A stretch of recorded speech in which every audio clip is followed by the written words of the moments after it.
what has your view changed in the quick commerce industry over the last 1 year? आपको cost, catalogue या convenience में से एक को चूज करना होगा प्रायोरिटाइज करने के लिए. एग्जांपल इज मीशो, कैटलॉग होगा Amazon, convenience is your quick commerce. Amazon on Amazon Prime, like they're not making money on entertainment, but they're Yeah. primarily doing that for acquiring customers, Yes. so that they can make money from Alexa and e-commerce. वो prime लेके क्यों है?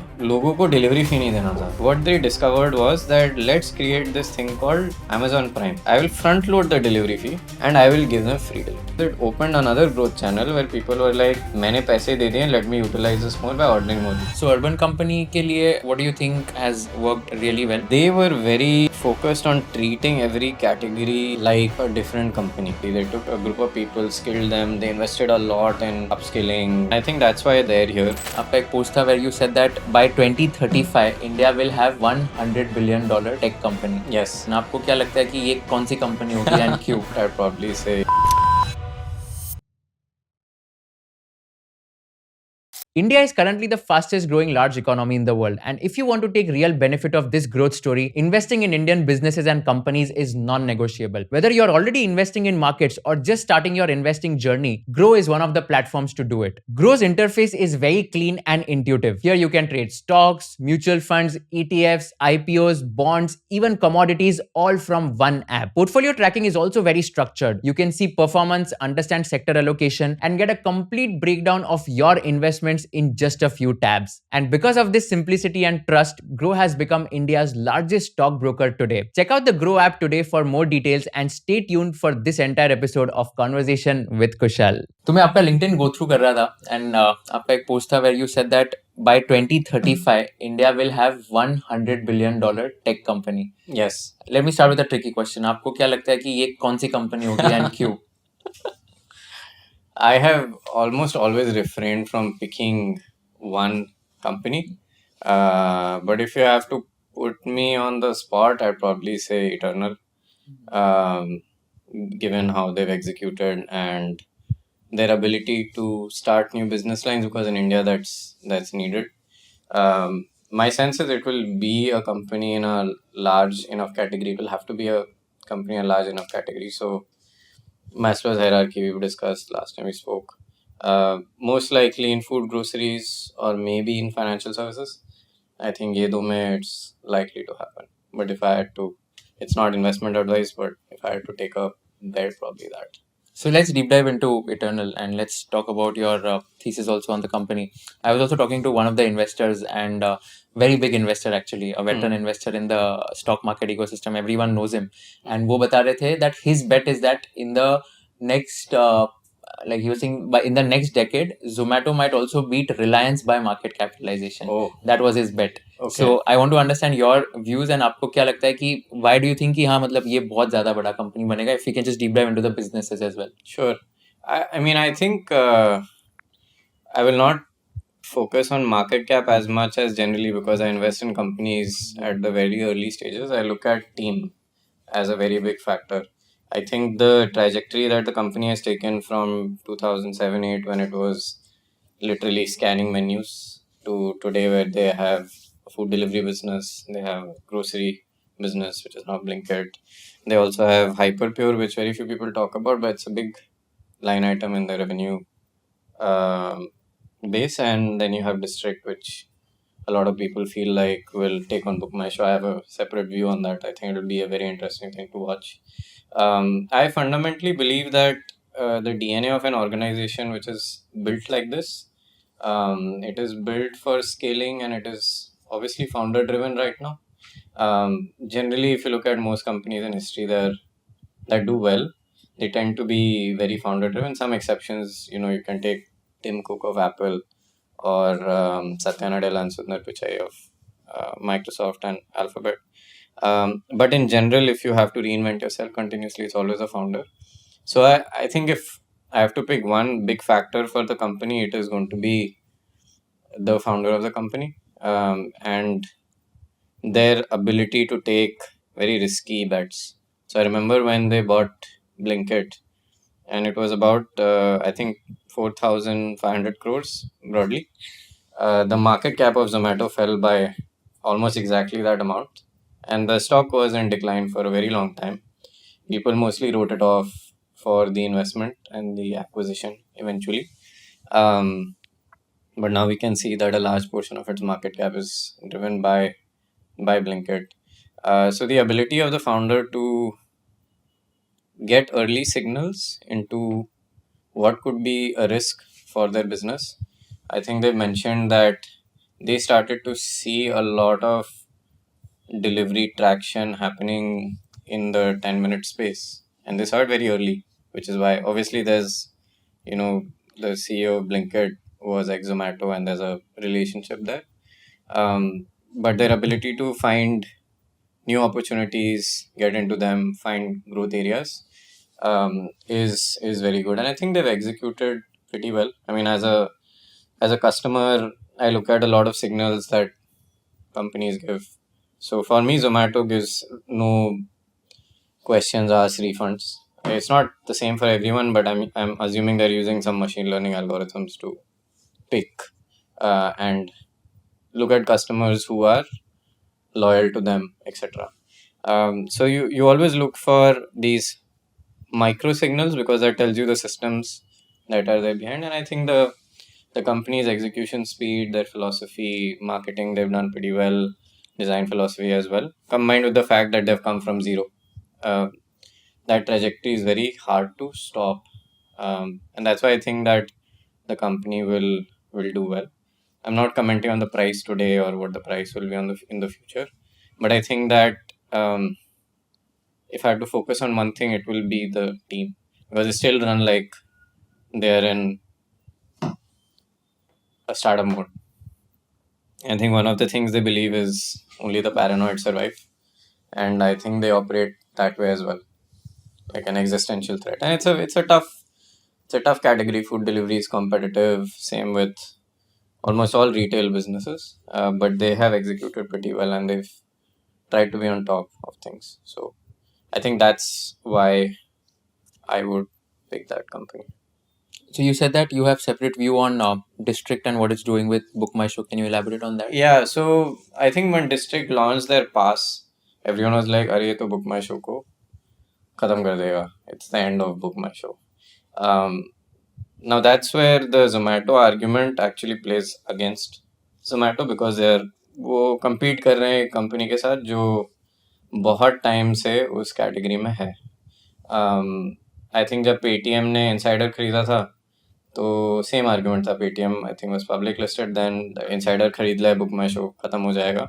But you have to look at the history of Book My Show as well. So I think some of the best investors study a lot of history. तो मैं startup history बहुत पढ़ता हूँ and I mean general history भी पढ़ता हूँ, but it's important to also know कि ये कंपनीज कैसे आई, उनका क्या ओरिजिन है. तो book my show is not a recent phenomena. वो 1997-98 से इंडियन इकोसिस्टम में है. In fact they have died almost 3 times. In fact they died in after the .com bust. They had raised money. उनकी टीम ऑलमोस्ट 150 लोग की थी and everything shut in the internet ecosystem and they had to downsize to 6 people. Like imagine अगर आप ऐसा contraction withstand कर सकते हो and as an organization, the founder is still there. So that was one. Then it happened again in 2008-2009 and then it happened again in the pandemic when the business almost went. But अगर आप trajectory देखोगे revenue की, which was a trajectory I shared as well, it's almost like ऐसे, it's an exponential curve. And जो Covid वाला एक blip है वो उसको ट्रैक नहीं करता है, but otherwise and similarly there I think it's not very easy to get into the entertainment business without being deeply entrenched. In fact, Book My Show, one of its biggest strengths is their relationships with theaters and the way they manage inventory. In fact, I think even Insider and a bunch of other ticketing platforms, they use Book My Show's engine to as a layer above it, right? So tough to write it off. I call Book My Show the Undertaker. वो दफन हो जाता है और फिर वापस it rises again. And I think it's tough to beat, and it's not the archetype of Zomato. So Zomato is a operational execution business, very focused on retail, aggregation, etc. इसमें कुछ डिलीवरी नहीं हो रहा है. they've built that logistics network, which is very useful in a Blinkit situation. But in district, it's very different. You have to, get access to entertainment venues, build relationships with artists and things like that. Obviously, they have one of the largest captive consumer bases in the world, but it's still not easy. Like if you talk to people, they'll be like, "अरे मुझे district में क्यों भेज रहे हैं Zomato app से?" Right? They'll say, "Okay, why are you forcing me to do this when you go to dining?" So I think it's not going to be as straightforward as people think, given that the competitor they are with is very resilient and hard to beat, and which is the same case with Zomato in its core business in some sense. So, but it'll be interesting. The category is very large, and I'm not saying that there's just going to be one large player. There can be many, maybe even 2 or 3 large players. So maybe Zomato is the district as the second one, but ऐसे नहीं है कि they will just book my show will vanish overnight. It's very hard. So coming back to quick commerce, I remember in the last conversation 1 year ago, you had mentioned that like 3 C's are something that you check for in the quick commerce industry. It is Yes. catalog, cost, and convenience. Yes. And ये 3 C's अगर follow कर रहे हैं तो then that company or business is something that will be able Yes. to scale, etc. So what has your view changed in the quick commerce industry over the last 1 year? And आपको अभी भी लग रहा है कि इसमें consolidation होने के chances है जैसे आपने बताया था last time, और क्या trends अभी हो गए इसमें? Yeah, so the e-commerce or commerce trifecta is you have to choose. आपको cost, catalog या convenience में से एक को choose करना होगा prioritize करने के लिए. तो I'll give an example. You can say value commerce, which is example is Meesho, is a cost play. It's not just one, but I'm just giving this for एक example के लिए. Catalog होगा Amazon क्योंकि उनका large catalog, and convenience is your quick commerce, your Blinkits and of the world. Fundamentally, it's almost like a circle where one new entrant tries to attack the other through one of the C's. So quick commerce ने क्या किया, उन्होंने Amazon को attack किया on convenience by saying हम Amazon से भी ज़्यादा fast हो जाएंगे. Then Amazon got pushed on playing on catalog, and now you can see that Amazon has recently launched Amazon Now, which is promising 10 minutes and stuff. So it's a constant play amongst players. You can see signs of the category trying to now find its feet in some way. It was very interesting when the Blinkit CEO himself said कि it's a bubble. I found that a very interesting admission. It also could be saying that it's a bubble, but I'm the leader or something of that sort. What did he say exactly? He said quick commerce is, it's a bubble. I don't know when it will burst, but it will at some point. I'm not necessarily paraphrasing him, but it was on these lines. And I found it interesting because it was an admission from someone who's in that category. तो consolidation and competition का जो मेरा view था वो हो रहा है अभी. You can see that the larger platforms are getting into the category, and everyone is now asking the economics question, कि how will this make money and all those things. So I think this year will be that where there will be competitive assault. Just like Zomato has a large user base, the same Amazon has a large user base. And then the questions people will ask is, do I need to have another app for this when Amazon is doing it? And they obviously have the largest catalog in the country. Maybe only Flipkart can compete. तो मुझे लगता है कि वो direction में अब movement होने लगा. And you saw Reliance coming in with Jio. Amazon's already there. A bunch of players. It'll be very interesting to see इस साल कैसे play out होता है, who comes out on top, who wins. I think there's no doubt about the fact that it's a very useful service. The question really is that how much of retail will it end up taking? Because to deliver quickly, you have to compromise on other things, which is catalog and cost. It's a holy trinity in my sense, right? If you compare a quick commerce catalog to a non-quick catalog, you'll always see there's a big difference. Like just type, say, yoga mat. You probably get 3 options here and either you'll get 300. Maybe you don't need 300 options, you just need 3. But आप catalogue पे नहीं खेल सकते हो, and similarly cost पे भी आप नहीं खेल पाओगे, because you have to keep liquidity of delivery partners in place to be able to deliver quickly. So the question really is कि वो कितना percentage retail का लेंगे. So some people who have जिनका बहुत बुल केस है कि यार ये तो पूरा retail big organised retail will take, that could be a huge market, but if it doesn't live up to that then what, and फिर इकोनॉमिक्स कैसे प्ले आउट होंगे, plus so many competitors. So I think all these things will play out this year. It will be interesting. मुझे लगता है कि it's in line with how I was thinking, and it was cool to सी कि internal people also may feel the same way. So Eternal के case में जैसे अगर बात करें, so now people are saying that Dipinder Goyal has also launched new companies. One is Temple, one is Lat Aerospace, and etc. ये Eternal के part में नहीं आएगा, right? This is Correct. separate from Eternal, Correct. right? So what do you think is the reason for like getting into these segments? And I read one of the LinkedIn posts of one person where he was saying that like Dipinder Goyal understood that Zomato is basically going to be a low margins business and difficult to scale. That's why like he's getting into different sort of ventures where he want to like just build something more scalable through tech. What's your entire view on this story? No, I disagree. I think Zomato के level के scale की चीज़ें बहुत कम हैं India में, and I guess the category is maturing, but you know, India will grow and there will be a growth that will be there, that is just natural as part of ecosystem के part होने का. I have a limited view on वो क्यों कर रहे हैं, and you know, why is he starting these businesses and outside, but my sense is that he probably doesn't want to expose the shareholders to this, and there maybe more moonshot kind of things.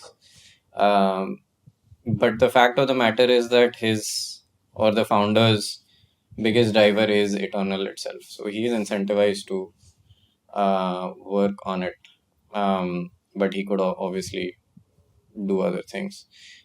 So I would not say Zomato is not a tech company. In fact, it is so hard that it marries tech and ops together. And you know, Swiggy and Zepto and the others are also doing the same thing.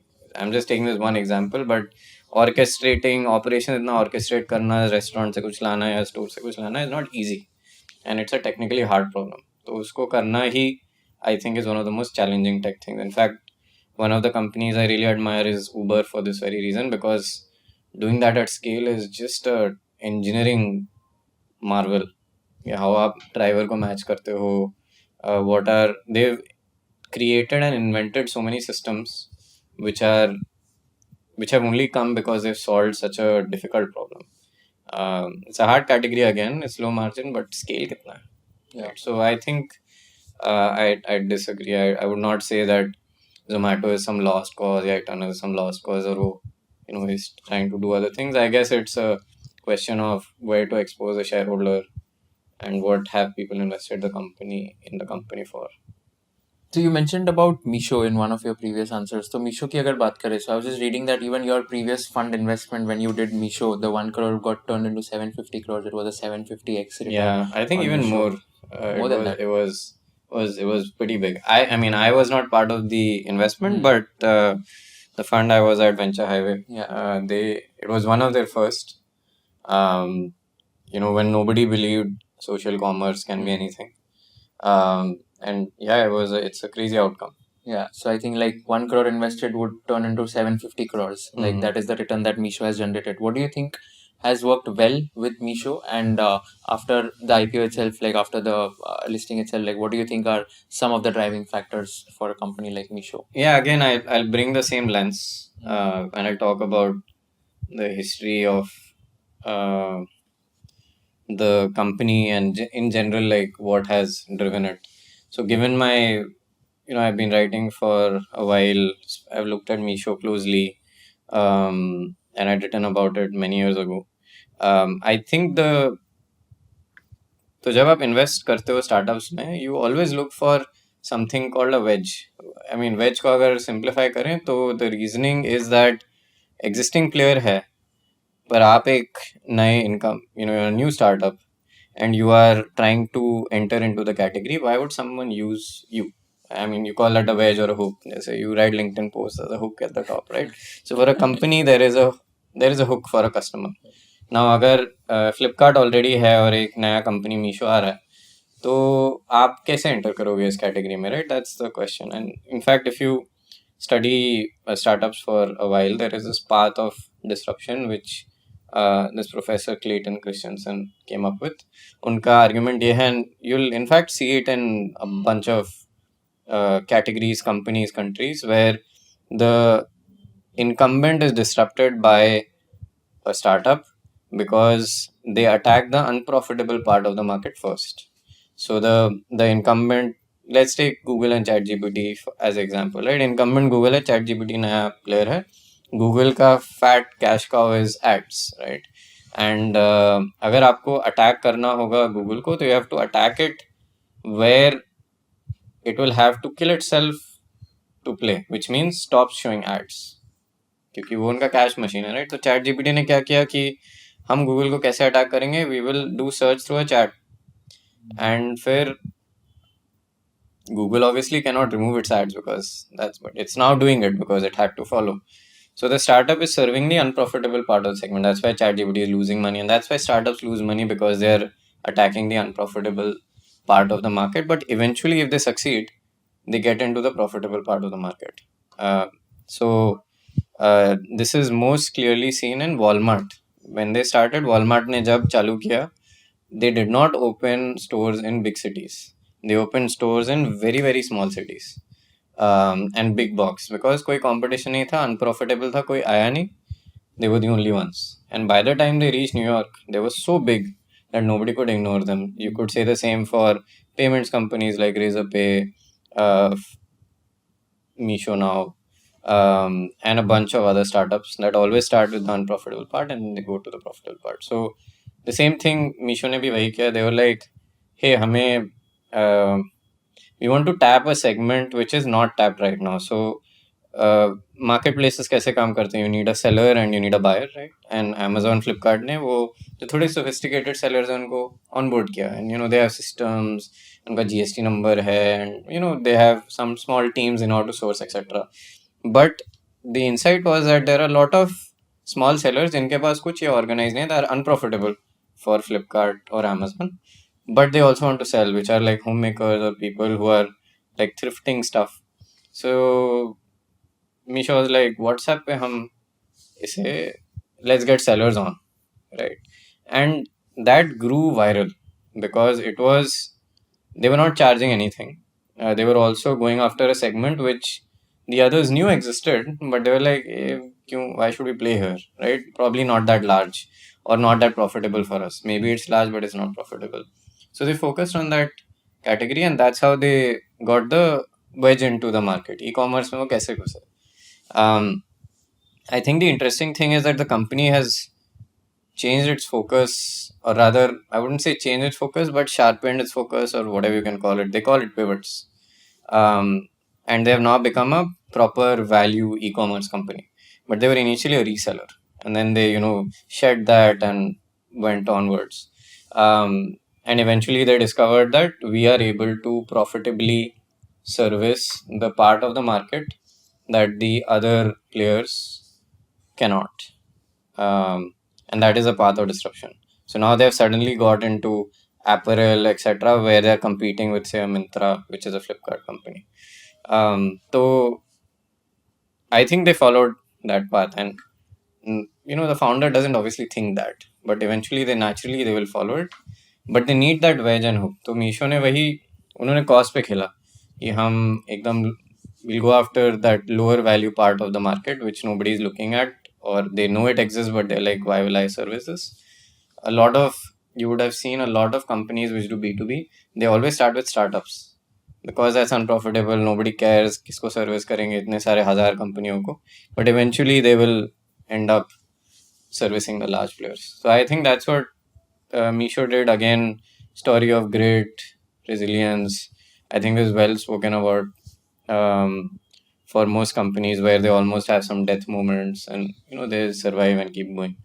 Again, founder driven, so I feel like it's an interesting place.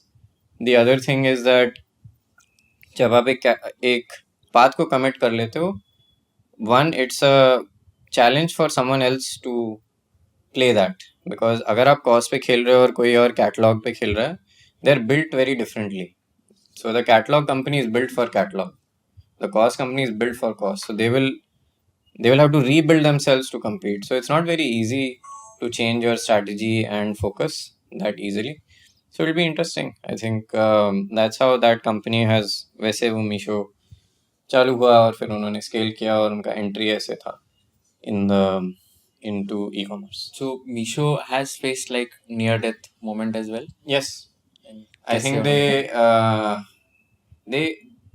they had a lot of challenges in raising the round after their first YC plus VH जो भी round था, to convince investors कि ये actually legitimate business बन सकता है, because everyone's like e-commerce is done, ये क्या नया चीज़ आप लेके आए हो, resell on WhatsApp. And I think they were quite close to running out of cash, but eventually it worked out.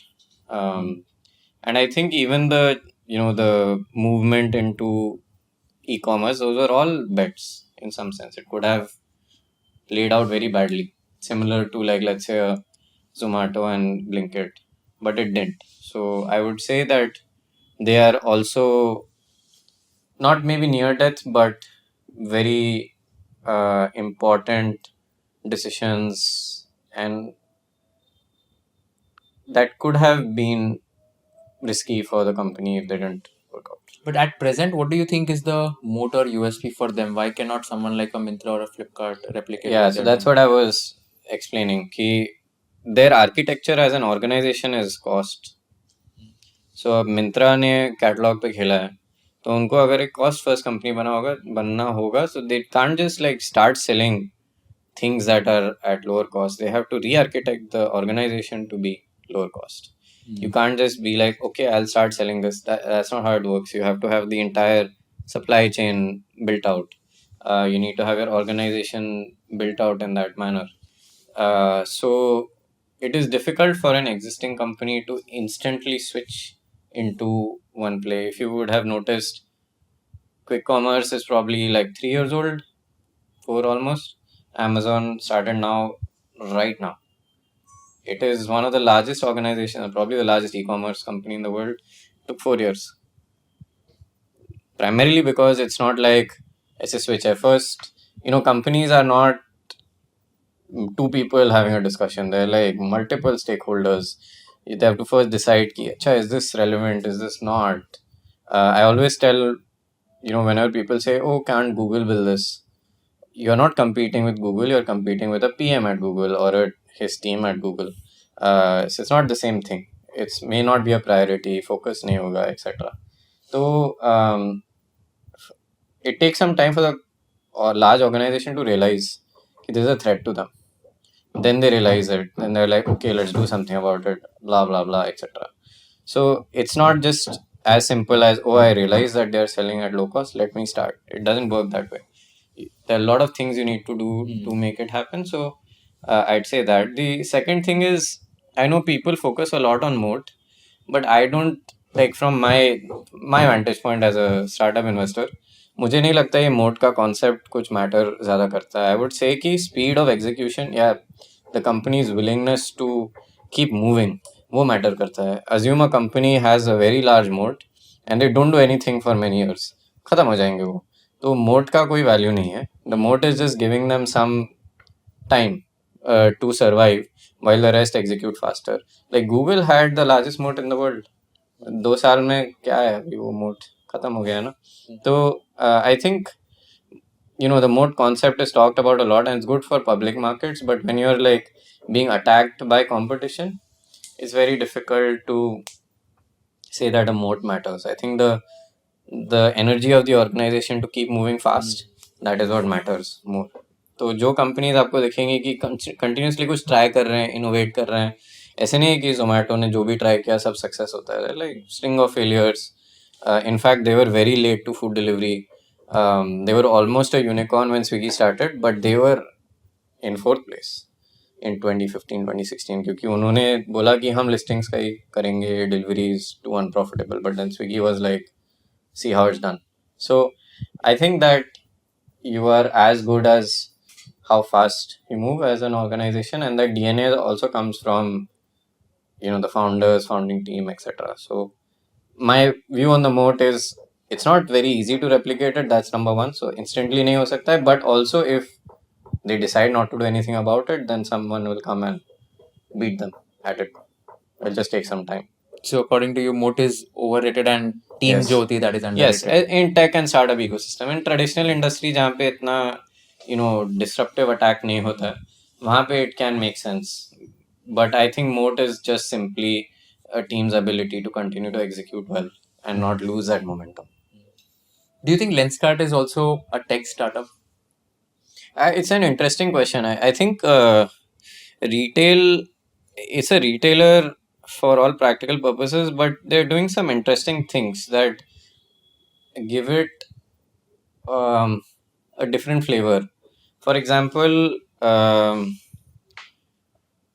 they're trying to reduce the time it takes for somebody to get their eyes checked or get spectacles and remove humans from the loop. Now, I think it sounds very simple, but it's a very complicated problem because that's why optometrists and opticians have been there. But as far as I understand, one of the largest problems in the category is actually hiring someone to be an optician. I mean, that's their challenge in smaller towns, etc. वहाँ पे ये सबसे बड़ी problem है. तो they are like, अरे हम लोग को हायर नहीं करेंगे, हम एक will use AI to do this. And I think this categorization of tech company है, retailer है, क्या है, I mean, these are all good for defining benchmarks and stuff. But they're trying to do glasses and spectacles in a differentiated way, unlike an general retailer. And I think if you want to traditionally आपको देखना है कि ये tech company कैसे होती है, तो scalability का मतलब क्या है? स्केलेबिलिटी का मतलब ये है कि आप एक चीज़ को with a push of a button 10x कर सकते हो. आई मीन फंडामेंटली वैसा है. Not everything works that way, but hypothetically वो चल जाएगा. So now can I have an AI optician जो मैं 10 cities में ऐसे ही डिप्लॉय कर सकता हूँ? Yes, you can. But can you get a physical optician in those 10 cities instantly? Probably not. So I think ये flavors हैं. Fundamentally वो retailer है, and obviously everyone will want to get tech multiples, but it's not very cleanly either side. I think there is some argument obviously that it's a retailer, but there's also some argument that it is doing things differently मेरे हिसाब से. तो और again you'll see a pattern कि ये सब founder driven companies हैं, they're very young. It's in their DNA to keep trying new things क्योंकि वो यहाँ पहुँचे ही ऐसे हैं क्योंकि they have challenged the status quo, they've thought of a different way of doing things, and they'll keep doing it that way because I think at this point most founders who are scaled, they don't really care about the things that seem to others to matter to them, which is wealth and things like that. Those are just markers. And even I've spent time with enough of my friends who are scaled founders. I don't think they're motivated by these things. They actually want to just keep doing new stuff and building things. So उनका existence इससे driven होता है. But let's talk about the business model and the unit economics also. Let's say if I ask you, if you were to look at a company like Lenskart, what are some unit economics or numbers you would look at before investing in those kind of companies? If I was looking at a company like Lenskart, I mean, I think they will have retailer economics for a very large portion of what they do. But अगर आप एक, let's say we take a store, and I'll just take this AI example, right? I'm taking hypothetical numbers. I'm not taking exacts. But let's say your gross margin is say 60% for your spectacles. You are manufacturing it also, which in some cases Lenskart does. And then you have your marketing cost, etc. उसके बाद आपका ये operating expense है, which is your opticians that I was talking about. when you have an optician, they will eat your margin. You will probably be left with 5 to 7% or something. But let's say you remove this optician and your margin जो इनकी वजह से आपका hit हुआ है 7-8% का suddenly double हो गया है 15% हो गया. I actually would look at what they are trying to do to improve their margin using new technology, which I was giving as an example for Lenskart, which is uh, are they even thinking of removing their biggest bottleneck and cost? Now, there are two things here that are important. जब आप एक company में invest करोगे तो आप दो चीज़ें देखते हो. सब लोग अर्निंग्स पे फोकस करते हैं, बट ग्रोथ स्टार्टअप्स में ग्रोथ भी होता है. There is a price to earnings P, but there is a PEG also, which is growth. Price earnings to growth ratio. Yes. So now removing the optician from the equation does two things to you. It's not just one. Your earnings improve by whatever. I've just made up some numbers just to illustrate, but it also de-bottlenecks the company. What that means is कि मैं अभी optician से bottleneck था क्योंकि मैं 10 story खोल सकता हूँ, क्योंकि मुझे 10 लोग मिलते हैं, पर अब मुझे उनकी ज़रूरत नहीं है, तो मैं 50 स्टोर खोल लूँगा. So suddenly my growth is lesser constrained. So now when I'm looking at the company, and you ask me what are you going to look at from a unit economics perspective, I would add growth also. कि आपने ये जो चीज़ की है उससे your growth has also got unlocked. So it's not just your earnings profile improvement on your unit economics, because इनके unit economics बहुत set है. It's not like it will change dramatically overnight. I'm not talking about a early stage startup. I'm talking about like Lenskart today. And then if you add a de-bottleneck this, you can add a growth factor here, which suddenly makes the company much more valuable, because you're also paying for growth many times in these companies. In fact, that's what most startups are paid for, that in the future their cash flows will be much better because they figured something out. So I wouldn't just focus on the unit economics, because there may be lesser things happening there. Obviously there'll be benefits of scale, they'll tighten stuff and things like that, brand ka advantage hoga. But there'll also be these things where they're trying to innovate and actually question every line item ki, oh, this fixed cost, is it actually a fixed cost, and does this debottleneck me? So I would look at it that way too. So one of the other startups that got listed on the stock markets was Urban Company as well, and all the startups that we are discussing actually have been listed on the stock market. So that is also one name that comes in my mind. So Urban Company के लिए, what do you think has worked really well, and what's your thesis on a company like that? क्या चल रहा है उनके साथ? Yeah, I mean, I think these are all different categories and very interesting businesses. तो मैं startup investing बहुत सालों से कर रहा हूँ. In fact, 2016 में I became an analyst for the first time, I mean a VC analyst, and I had seen, the first time there was some euphoria in the Indian ecosystem और फिर एक decline था. तो it was probably the worst time to be an investor, because startups नहीं बन रहे थे और कोई invest कुछ भी नहीं कर रहा था. But in 2015 and 2014 there were a lot of companies getting funded, क्योंकि we tend to mimic US cycles a bit.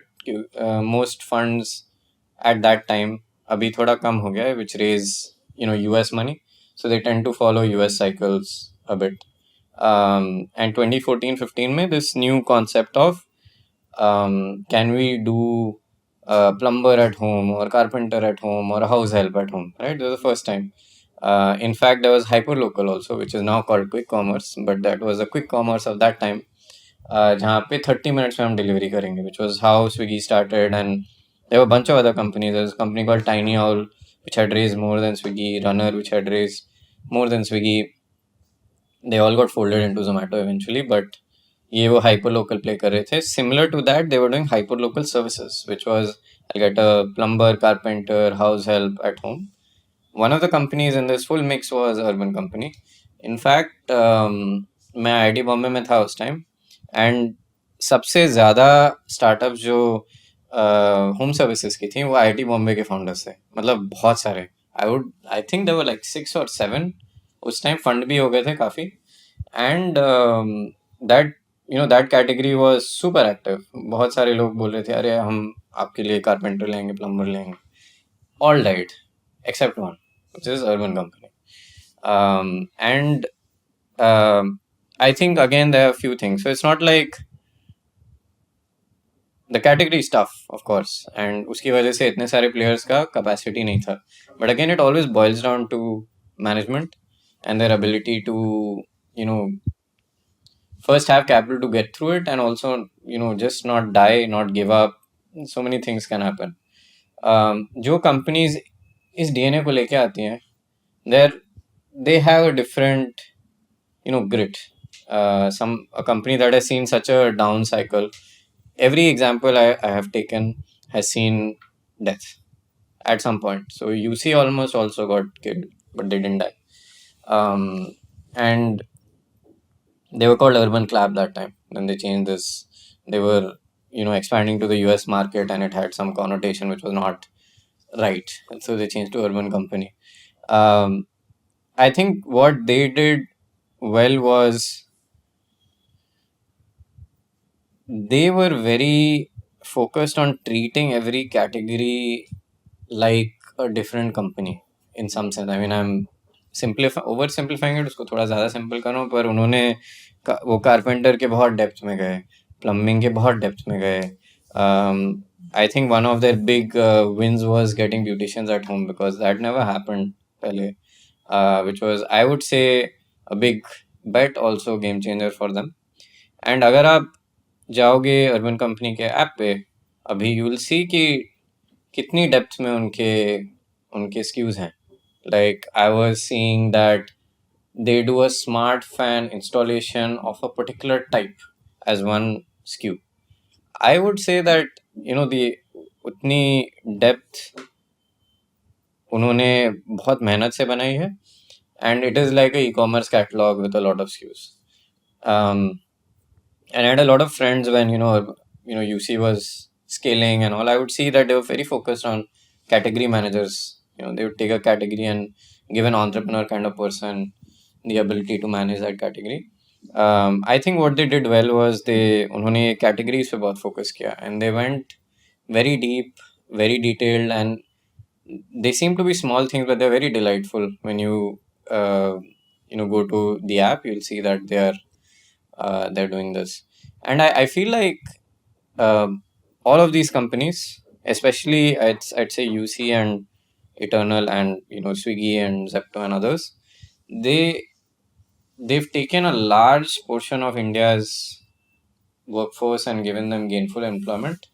And that was the flywheel that played really well for UC. They took a group of people, skilled them, they invested a lot in upskilling, etc.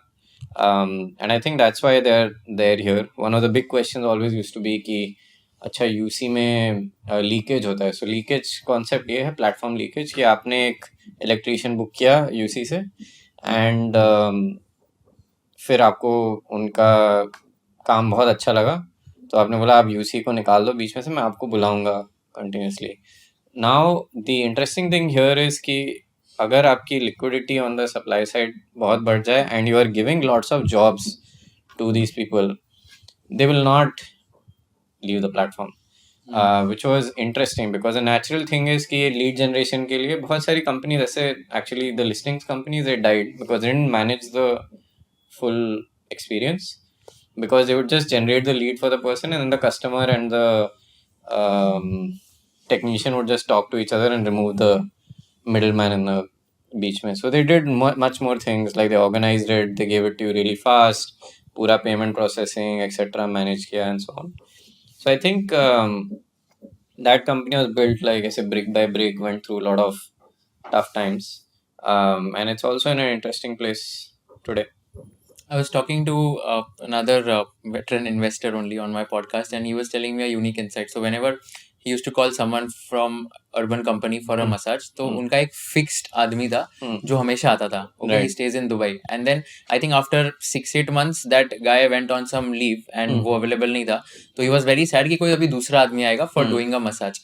But he was telling that the second person also who came for doing a massage was equally trained and as capable of doing the massage in the same quality as the other person. So he was trying to tell that जो ground level पे, root level पे जितने भी जो workers marketers है उनको इतना properly train किया है that every single person is going to deliver the same quality. Yes. That is something which he Yeah, was telling. absolutely. And वो standardization और investment of time से ही होता है. So, and yeah, I mean, that space was very hot then. Hyperlocal also very hot. And these things come in cycles. Yeah, you mentioned about platform leakages, but isn't that common for, I mean, any marketplace kind of a model? Like कोई भी जैसे marketplace है तो वहाँ पे leakage होने के chances तो है ही, right? It's a good question. So I'll give you a way to look at कैसे क्या framework हम use कर सकते हैं कि leakage कब ज़्यादा होगा और कब कम होगा. So cab situation उसमें leakage हो सकता है, but it's such a frequent use case. Like let's say you take a cab every day to work, back and forth, कि आप उस इंसान के लिए रुकोगे नहीं. So it's a frequency plus your willingness to wait. So if it's a high frequency and low willingness to wait, you will not leak from the platform. You don't care, हाँ ठीक है यार कोई भी आ गया है, it's okay.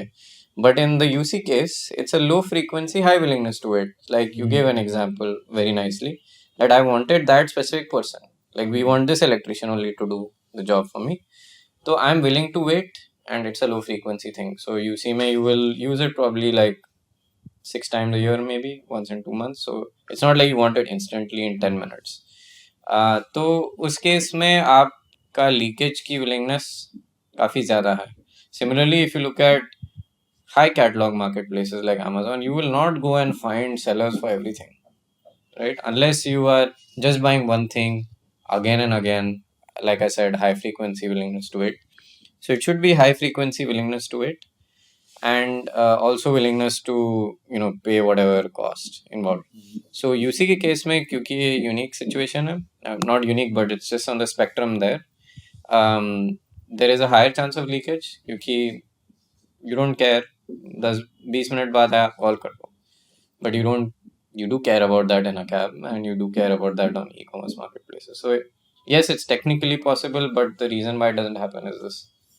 And you said a lot of startups in this segment got shut down, but Yes. only UC survived. Yes. So I feel that platform leakage would have been one of the major Yes. reasons that these startups Yes, so shut down. platform leakage would be one, depth of services would be the second, how they thought about the product would be third, some would have struggled with fundraising, bunch of reasons. But I think I fundamentally believe that a company's dying is related to the energy of the founders. I keep thinking about the psychology and philosophy of investing क्योंकि at the stage at which मैं जब आता हूँ तो founders ही होता है, तो आपको समझना है कि motivation क्या है कंपनी चलाने की. And I think the last leg of a company is always when the founders give up. I have seen companies कि उनके पास मतलब 2 महीने का रनवे है, but they are not giving up. मतलब वो लगे हुए हैं. And most of these stories have that situation. And there are companies इनके पास मतलब 10 करोड़ हैं बैंक में, तब भी they're like भाई हो गया मेरा. They run out of energy. So companies are like driven by the energy of the founders. I'd also say a lot of them just like gave up, and these the UC founders didn't. So it played out. And everyone in their situation, I'm not advocating you should never give up. That's dumb. But sometimes the art is knowing about when to give up and when not to. तो लोग डटे रहते हैं, and in an alternate universe all the people who gave up were right, and UC also would have died more spectacular deaths. But it's not. So you can always talk in hindsight कि इन्होंने give up नहीं किया, etc. How to decide when to give up and when not to give up? I think one of the most important founder perspective से अगर लेंगे तो सबसे ज़्यादा so there are few things. I'd say younger founders इसीलिए succeed कर पाते हैं क्योंकि उनके पास liabilities इतनी ज़्यादा नहीं होती हैं. उनका overhead कम है, personal runway ज़्यादा होता है, their expenses are low and things like that. One of the big overhangs for, let's say, someone who's in their early 30s or mid 30s is the financial stability that is needed for a family or themselves, जो younger founders में नहीं होता. And if you look at the difference in that, I'd say कि many founders put themselves in a very bad position. So I mean, you have a lot of investors who watch your show.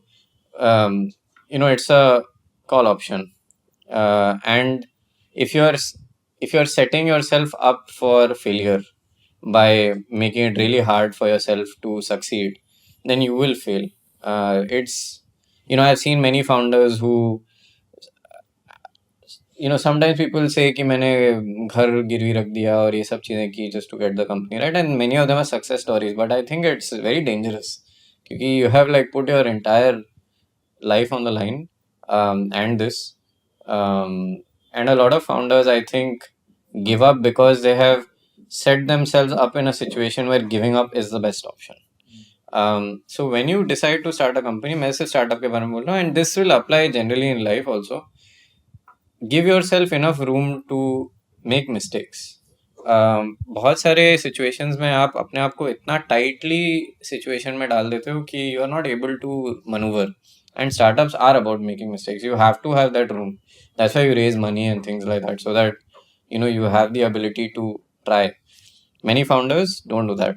I think वो बस कूद जाते हैं बिना सोचे हुए कि what will this do to me, and I think many of them give up due to this because they have set themselves up in a situation where giving up is the most optimal outcome, and you cannot fault them for it. But I think that if you have that time and ability to decide कि let me create a situation where giving up is not necessarily the most ideal option, or eventually it will be, but we कितना elongate कर सकते हैं, that's when people give up less. Let's also talk about Amazon once again. You mentioned Amazon in your previous answers, and I read this very interesting analysis that you had done. So you said that Amazon on Amazon Prime, like they're not making money on entertainment, but they're Yeah. primarily doing that for acquiring customers, Yes. so that they can make money from Alexa and e-commerce. Yes. So what's actually happening here? Yeah, Alexa, I don't know if it is a profit making or loss making, but let's assume I just say e-commerce. So there's a very interesting why did they come up with Prime? वो Prime लेके क्यों आए? उसका जो back story है वो बहुत interesting है. I mean उनका जो लॉजिक क्या था? तो there's this very interesting blog by Eugene Y called Invisible Asymptotes, which talks about this specifically, and I thought it was fascinating, and I keep looking for invisible asymptotes. So asymptote क्या होता है mathematically? On the y-axis, let's say you create a y equal to mod x or whatever, you can create some function, but fundamentally the y-axis of the graph only reaches a certain point at infinity. Matlab, let's say sin x or cos x or whatever, they will never cross 1. And then there are some functions which you can elongate and they will tend to 1, but they will never reach 1. That's what an asymptote is. I mean, you can look up asymptotes. They're very fascinating mathematical functions. So what Amazon was finding as a problem was that beyond a point, people were not ordering. So they had hit an asymptote, invisible asymptote, कि उनका जो ये growth curve है ऐसे बढ़ रहा है धीरे धीरे, but you can see that it will just not reach Plateau हो गया. plateau हो गया. Correct. That's what an asymptote is. You never reach the plateau, but you're always getting closer and closer and it's smaller. So what they realized was that one of the big friction points was the delivery fee. कि लोगों को delivery फी नहीं देना था कि भाई तुम ये भेज रहे हो मुझे, डिलीवरी फी करो, और अमेजोन फ्री तो नहीं कर सकता है, तो हम क्या करें? And what they discovered was that let's create this thing called Amazon Prime, which is I will front load the delivery fee. I will take it all at once at 999 rupees. Obviously, they're in the US, so let's say $20, and I will give them free delivery. It was a game changer. वो invisible asymptote को तोड़ दिया उसने, क्योंकि the delivery thing was a psychological block. It was not actually like an economic thing. तो what they did was उन्होंने 20 delivery का delivery फी पहले ले लिया, बोल के ये प्राइम है, आपको सब फ्री डिलीवरी मिलेगा and some other benefits, and every time you deliver you are delivering free. Now the interesting thing here, इससे क्या हुआ कि लोग अब सोच रहे हैं कि मैंने तो 1,000 रुपये दे दिए, let me make use of this more, let me order more from Amazon. So it did two things. One is it broke that asymptote. The other is it opened another growth channel where people were like, मैंने पैसे दे दिए, let me utilize this more by ordering more. क्योंकि मुझे delivery का cost पता है, तो मैंने अगर 20 delivery लिए हैं, so I've recovered the cost, let me do 25 or 30. And that's how they started seeing a lot of growth. So that's the origin of Prime. That's how Prime happened, based on this thing. And I think it makes sense. Fundamentally, they want to bundle everybody inside the ecosystem. I'm giving the backstory है Amazon Prime की to understand why they're doing Prime Video also. They want to engage you and keep you hooked on the platform so that they make money through other things. That has been their thing, and it's like a ecosystem flywheel जो भी बोलना है. In fact, one of the most profitable things that Amazon does is AWS, which is not even visible to you, but it's orchestrating everything in the background and for other people. So I think that they took Prime for this very reason. When they came to India, it's a very different market. वो delivery fee का भी चीज़ है, but they're like ये भी मुझे value for money नहीं लग रहा है, तो let me bundle in something else that makes this look like value for money, which is content. That's what they did, and that's why in India the invisible asymptote was broken in a different way by saying कि नहीं मैं तो delivery भी करूँगा और आपको ना ये free का content भी मिलेगा, because Indians love content. Everyone loves content. Indians love it more. Uh-huh. And that's how I think they started to scale in India. But if you'll see recently, they're monetizing Prime as well. If you have to go to Prime Video, you'll see ads they're playing. They're also doing paid shows or movies, which is what happens generally after you have built a habit. So these are all habit building things, and now you're hooked onto it, and you're like, okay, let me pay 100 rupees, 50 rupees, and suddenly you add that. The other interesting thing that not many people would have noticed is if you don't use Amazon Pay, you have to pay a marketplace fee of 5 rupees. Oh, is it? Yeah. And it looks super small, but eventually, if you add it over a lot of things, you are paying quite a lot. But if you use Amazon Pay, you don't. So now they are using that as a way to get people to use Amazon Pay and the credit card. So it's a fascinating company, very clever, and they know how to deliver value but also keep customers hooked. I think Pay is like the new thing. They're pushing credit cards, and they did the FD thing too. और मुझे लगता है कि इन्होंने prime जैसे conceptualise किया वही the same reason कि आपको इस चीज़ से वैल्यू मिले and then you come and transact more on my platform. So that was the reason why they did it. तो मैं गूगल पे से अगर पे करता हूँ तो मेरे को 5 रुपीज का पे करना पड़ेगा. हाँ, और क्रेडिट कार्ड और anything marketplace fee. But if you are doing it by Amazon Pay you don't. So अभी Amazon Prime पैसा बना रहा है या पैसा loose? I have no idea. They don't break it out by these things. But as a system, that's how they have to make money. So you lose money here, win money there. E-commerce for them has been loss making for many years, but they made tons of money from AWS. Now they're making a lot of money from ads. So एक concept होता है retail में loss leader का, which they have applied.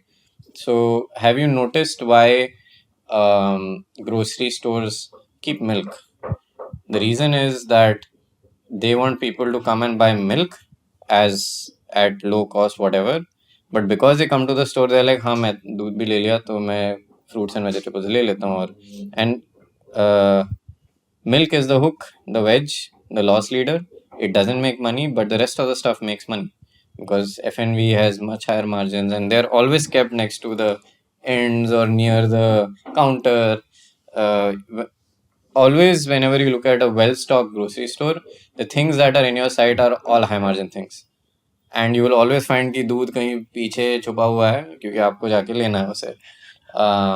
And this is the same thing that they have done with e-commerce. Where e-commerce is a loss leader and they're making money through other things. Ads is a very large business for them.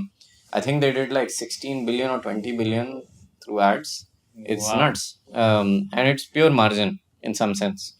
तो उनके तरीके हैं, मतलब they'll hook you in with something but they will make money in another way.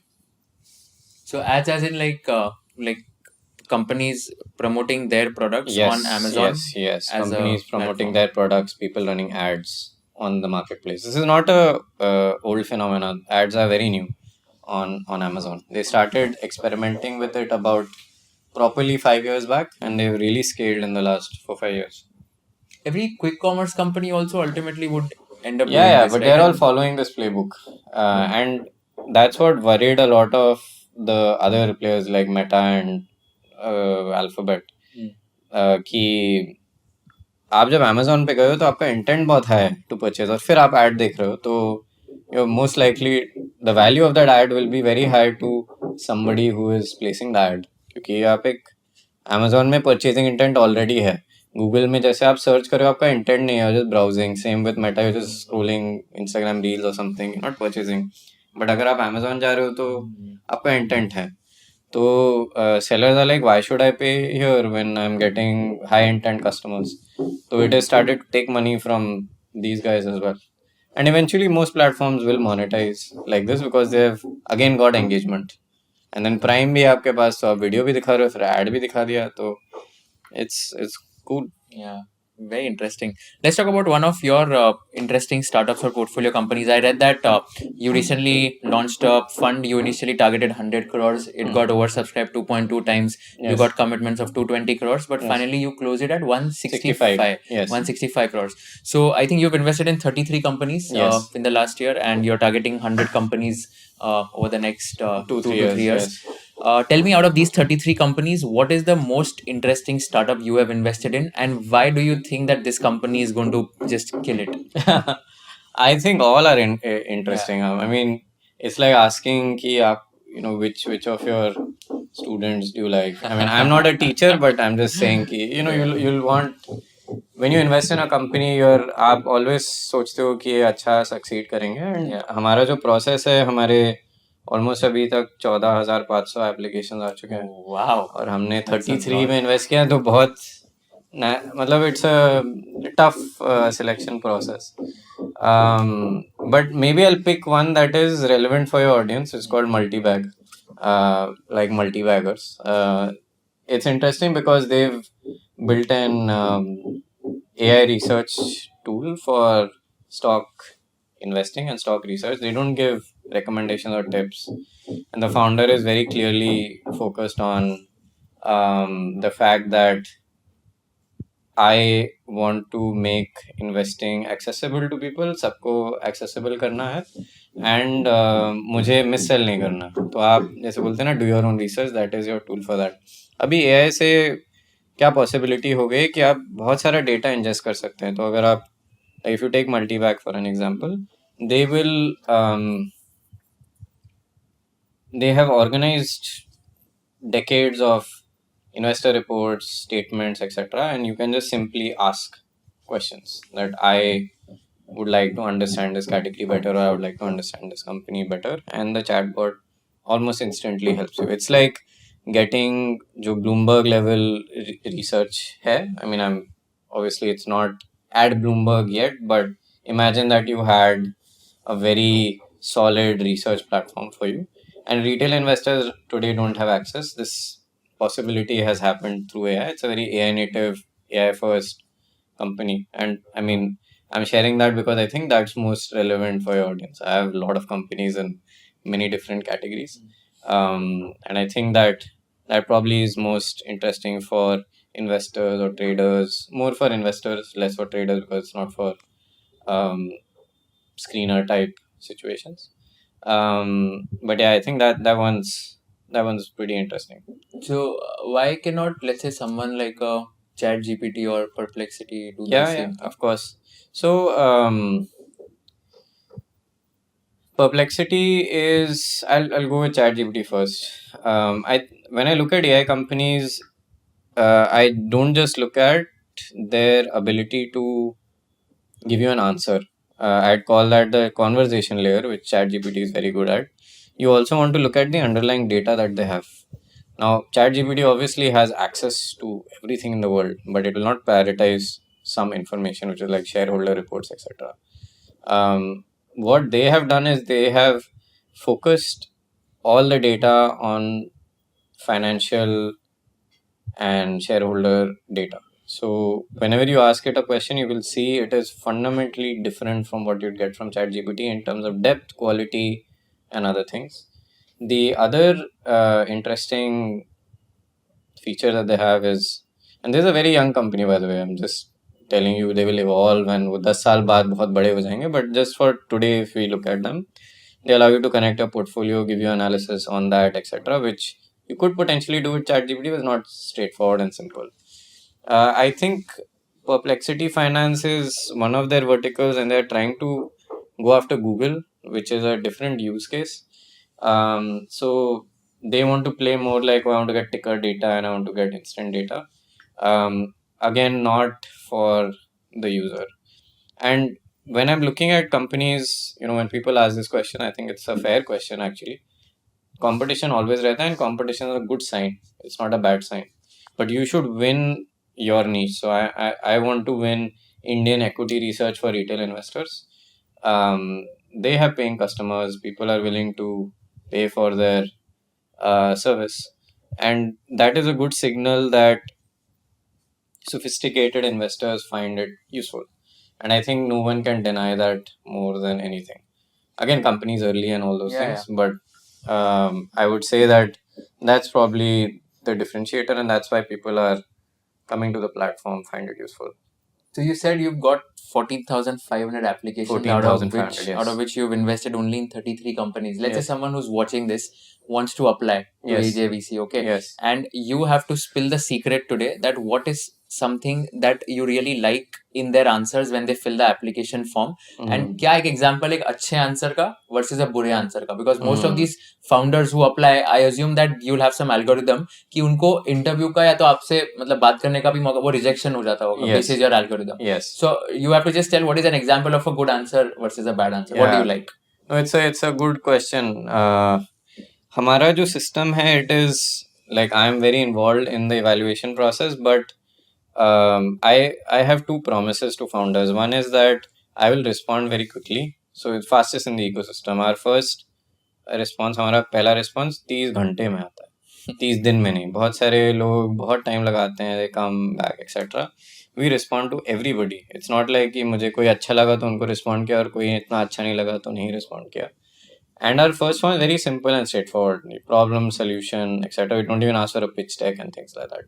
I think a lot of founders उसी stage में their problem statement is not well articulated. It's very simple. उन्होंने solution वो wedge और hook, they have not defined it well, and you can see it जब एक so I'll take one example. Let's take a company Mithila Foods that I've invested in. Let's take a bad answer of that company and their answer, right? So bad answer is that we want to sell FMCG snacks for the modern Indian. Sounds good, but what does this mean? Like, this is true for everybody. But when Mithila came with their solution, they said that we are founders from Bihar living in Dumka, and we want to build a Bihari focused snack brand in India, which doesn't exist today. I think they both said like the same thing but in very different ways, and you can see that these guys have done a lot more work in customer. I'm not saying कि उसकी English better है, articulation better. Remember that we were talking about my dad and me, English और हिंदी में articulation का point है. उन्होंने problem के बारे में ज़्यादा सोचा है. And I'm not saying this is the only thing that we look at. I'm just giving an example क्योंकि हमारे बहुत सारे parameters हैं. हम almost 100+ parameters evaluate करते हैं companies में. Yeah, very interesting conversation. Last question that I ask all my guests, it's a tricky one. If you were in the shoes of Kushal Lodha and if you were interviewing Aviral Bhatnagar, what is one question you would like to ask him towards the end?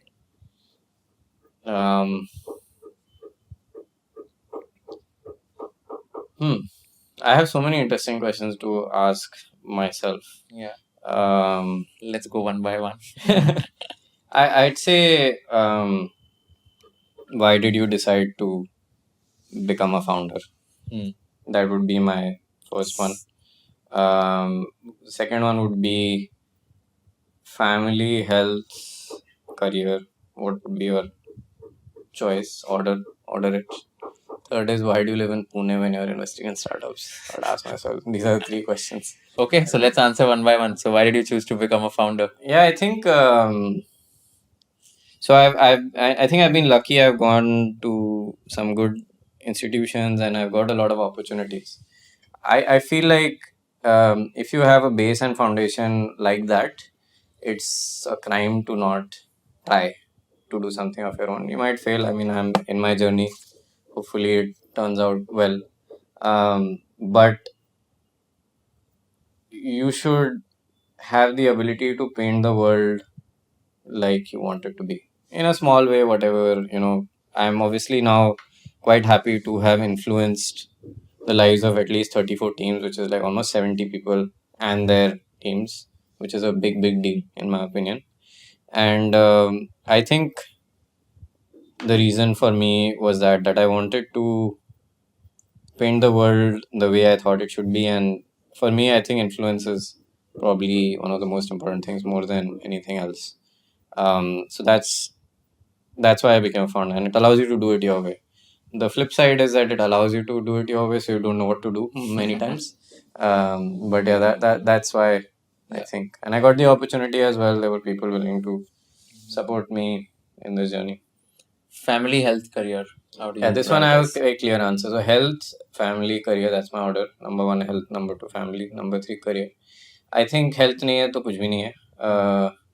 It's sometimes controversial to even put it above family, but I've seen that people struggle with family commitments and they become a burden to their family if they're not able to manage this. So I've been very focused on it. In fact, I have not skipped exercise for 556 days in a row last. Wow. Every day, wherever I am, I do a lot of, I go to the gym a lot, but I play some form of exercise.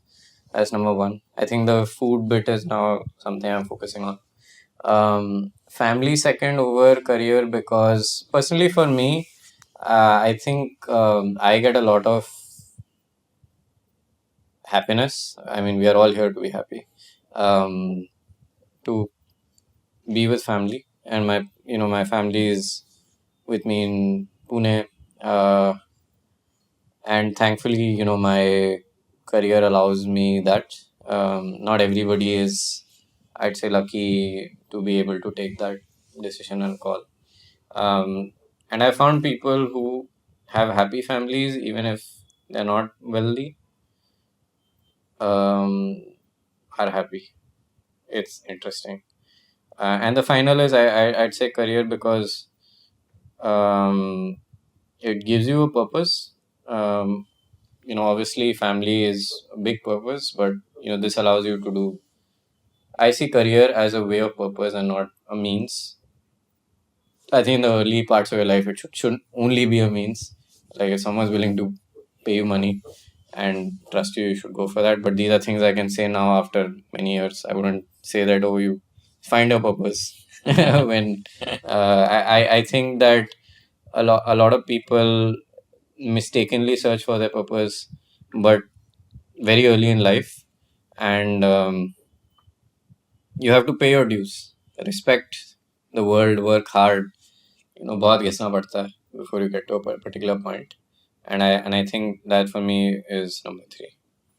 So why do you stay in Pune despite having an investing career? Yeah, I think the pandemic was an eye opener for me. It was I think a horrible time for the world and everybody. Like it feels like a very distant dream. But one outcome of that was, the day the lockdown was announced in March of 2020, I used to meet all founders I invested in, right? And हमारा जैसे retail business होता है वैसे physical business है. And then, you get this notification कि boss, you cannot meet anybody now, especially strangers, which is what investing is. I thought that मेरा career खत्म हो गया. मतलब VC कौन करेगा अभी, क्योंकि founder से मिल नहीं सकता है. So if you look at deals done in history, you'll find April to be close to zero or zero. I don't think any deals were done in that month because everybody was thinking कि ये कैसे करेंगे. And then slowly everyone's like, by the way, do we need to meet people to invest? And then everyone's like, हाँ शायद नहीं, and so on. And then suddenly Zoom calls started happening, and then you would see in 21 and 22 were the most active investment years in startup history. I'm not saying the investments are good or bad or whatever. I mean, it was obviously a time of a little mania because बहुत liquidity आ गया था system में. But it proved to me one thing, that you don't need to be in the same place as the founder. And I realized that you can invest in this way when you build systems to evaluate, and people are very online and things like that. The other thing that you need to be physically present is because founders don't know you exist which is a fair problem for a young investor. But I had thankfully built a distribution, and people knew I existed and things like that. So I didn't need to be physically located. I was located online. So these two things combined, and I'm like, hey, you know what? You can do this from anywhere. And I don't want to compare myself to Warren Buffett, but he lives in Omaha, and that is not where investors stay. I think there is an advantage of living in a place which is away from everything. It helps you think very clearly, a little independently. You can also come up with random mad ideas, but I think that helps. And Pune is a very good city. Like, in all honesty, my family is there, which is the big reason. My family career wala order. But it's a nice city. It's growing very fast. A lot of people complain कि बहुत जल्दी बढ़ रहा है, but I think it has got I call it like the consultant city, like a McKinsey bin BCG consultant there. It's great at nothing but good at everything. So it doesn't, it doesn't have the best food, or doesn't have the best infra, maybe not the best weather, but it has everything at a good level, good life, things like that. So I'm also a big Pune bull, probably because I stay there as well. But yeah, I think from a career perspective, that was the reasoning, because it suddenly became independent of location. Maybe it will turn out very differently, and I might have missed a lot of things. But abhi ke liye to, I think it's a strength, because I've invested in Hisar in Dumka, this Bihari company I talked about, two companies in Dumka, Guwahati, Jaipur, a lot of places where people would not normally associate startups with. Amazing. Thank you so much for doing this. Had an amazing time. Got to learn a lot once again. I think I really need to do some quarterly series with you where I get to learn as well. But thank Thank you you. so much for taking out time and coming to Mumbai as well. Always lots to learn from your LinkedIn post, from your Thank tweets, you. and even from your conversation. Thank you so much for doing this. Thanks, Kushal. Thanks for having me again.